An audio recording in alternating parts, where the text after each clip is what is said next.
Daar's verskeie faktore wat die afgelope tyd 'n impak op markte gehad het en ons praat juis hier van die rooi vleisbedryf. Ons het vir Dr. Frikkie Maree van die RPO gevra om vandag met ons daaroor te gesels. Frikkie, ja, wat het 'n rol gespeel en wat is die huidige stand van markte? Ja, Lisa, ek dink as ons praat van markte moet ons 'n paar jaar of wat teruggaan.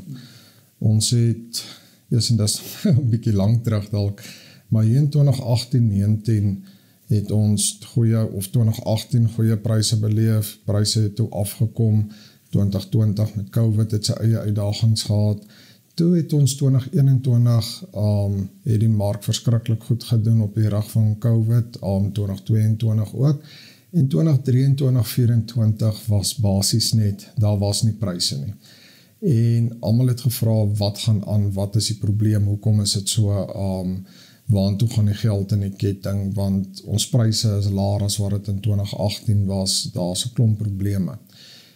Nou, voor ons kom by die redes daarvoor, toe het ons begin van hierdie jaar, of eintlik so 'n bietjie van die einde van laas jaar af gesien, dat pryse begin verbeter, en ons is min of meer terug op die prysvlakke waar ons daai tyd was. Nou is die vraag weer maar, hoekom gaan dit ewe skielik beter? Wat het verander? Nou, ek dink as jy mooi gaan kyk na al die faktore wat hierdie goed beïnvloed, is dit vraag en aanbod. Eerstens, as ons na die laaste 2 jaar se swak pryse kyk, gaan kyk ons onmiddellik na die slaggetalle. Nou, terwyl ons uit die droogte uit daai 2014 tot 2017, party plekke tot 2019, daai verskriklike lang droogte wat ons gehad het, is die kuddes baie verminder en daarna moes die produsente weer begin het om kuddes op te bou. Nou die afgelope 2 jaar se slagsyfers was die hoogste wat hulle in die afgelope 6-7 jaar was vir bees en skaap. So ons het dadelik gesien daar's 'n ekstra klomp vleis in die mark wat die aanbod verhoog, wat die pryse afdruk. Daarmee saam het voer relatief duur gebly, mielies was basies nooit onder die R4.000 'n ton nie, wat jou voerkostes opgestoot het, en aan die voorkant was ons vraag swak. As jy gaan dink hoe goed die vraag was met COVID en daarna met die lae rentekoerse, het ons die afgelope 2 jaar deur 'n stygende rentekoersfase gegaan, verbruikers het minder geld in die sak gehad, ons uitvoermarkte was glad nie waar het moes gewees het nie, en die vraag het dus net gemaak dat die prys stagnant bly. Wat hierdie jaar toe gebeur het is, skielik sien ons bietjie minder slagtings. Dis asof die slagtings van verlede jaar, asof daar meer geslag is, asof produsente bang was, dalk dat daar weer 'n droogte gaan kom, die ekstra goed is basies uitgeslag, so ons slagtings is bietjie minder nou. Daarmee saam met ons uitvoere verlede jaar geweldig begin groei, veral aan die skaapkant het ons 80% meer uitgevoer as die vorige jaar, aan die beeskant het dit baie goed gegaan met uitvoere, en ons het in 'n dalende rentekoers siklus ingegaan, wat gemaak het dat die verbruiker voor meer geld het, en dus meer vleis kon koop.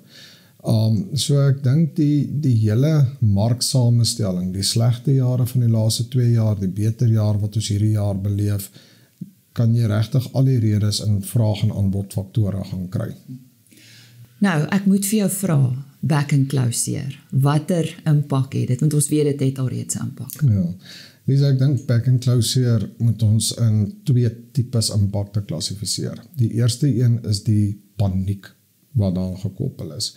Sodra back and close, toe dit by Karen se Heidelberg fasiliteit uitgebreek het, is al onmiddellike markpaniek. Hoe gaan ons voortgaan? Wat gaan gebeur? Speenkalfpryse val onmiddellik, jou aankopers is bang, karkaspryse spring onmiddellik, want ons weer daar staan 'n klomp bees onder kwarantyne, en daai paniek wat in die mark is vir 'n week of 2 moet uitgehaal word van dit wat vorentoe gebeur. Ongelukkig is die back and close situasie op hierdie stadium beroerd. Daar's al hoe meer nuus en stories van positiewe uitbrake in ander krale en nog fasiliteite wat onder kwarantyne kom. En daarmee saam los hierdie paniek van die laaste 2 of wat weke net nie op nie, want die storie bly aanrol. So wat gebeur het met back and close is dat die speenkalfprys gedaal het, maar ons is ook in speentyd, so 'n daling in die speenkalfprys nou is 'n gegewe, as ek dit so kan sê, maar die back and close het dit bietjie verder gedruk, want die kopers van kalvers is skielik minder. Ons sien wel dat daar kalvers in die mark is wat nog steeds verskriklike goeie pryse bereik, tot bo die R40 'n prys, R40 'n kilogram, maar jou aankopers is baie kieskeurig. Hulle wil presies weet waar die kalvers vandaan kom. Dit moet baie goeie kwaliteit kalvers wees, anders wil hulle nie 'n kans vat nie. So die speenkalfmark is daar bietjie die mekaar. Die karkasmark aan die ander kant met die groot hoeveelheid diere wat in voerkrale onder kwarantyne staan, het ons voor back and closure uitgebreek, het reeds bietjie tekort aan slagdiere gesien. Met die uitvoere en die binnelandse vraag het karkaspryse baie skerp gestyg en hierdie tekort het nou net groter geword. Want daar's net diere wat nou geslag moes word, kan nie geslag word nie en het ons karkaspryse ook baie skerp gestyg. En ek dink in die kort termyn gaan ons sit met 'n hoë karkasprys vir die volgende paar weke, terwyl jou speen-kalfprys maar wisselvallig is. Ek dink wanneer ons die enstowwe kry, die krale en die fasiliteite begin en daai vleis weer kan terugkom na die binnelandse mark toe, gaan hierdie situasie weer 'n bietjie gaan omdraai.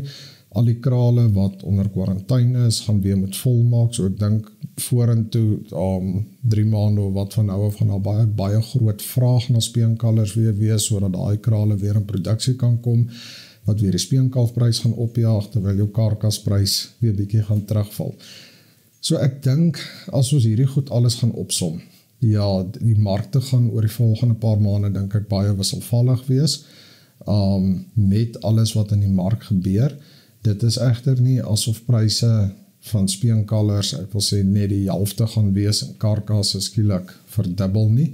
Die paniek veroorsaak wel sulke goed, maar dit gaan egaliseer. Maar ek wil sê tot die einde van die jaar toe gaan ons wisselvallige pryse sien. Nou Frikkie, jy's 'n ekonoom en jy's hoof van die rooi vleisprodusente organisasie. So wat sê julle op hierdie stadium vir produsente? Ek dink die belangrike ding is dat jy nie paniekerige spronge moet maak nie.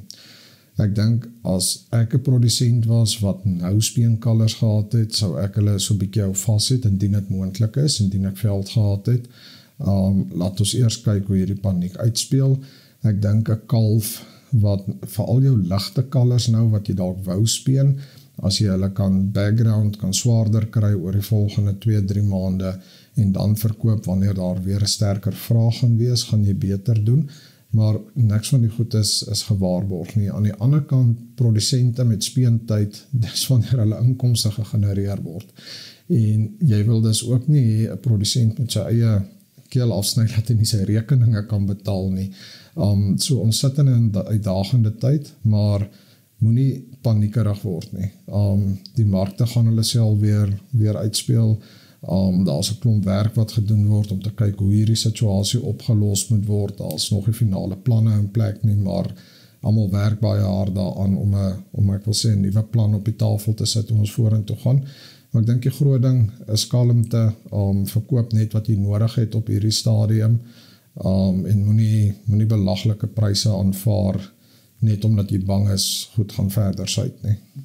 Frikkie, baie dankie Dr. Frikkie Maree van die rooi vleisprodusente organisasie wat vandag met ons gesels het oor die stand van markte en ook die impak wat back and closure op die markte het en hoe hy sê ons moet rustig bly, minder emosioneel wees.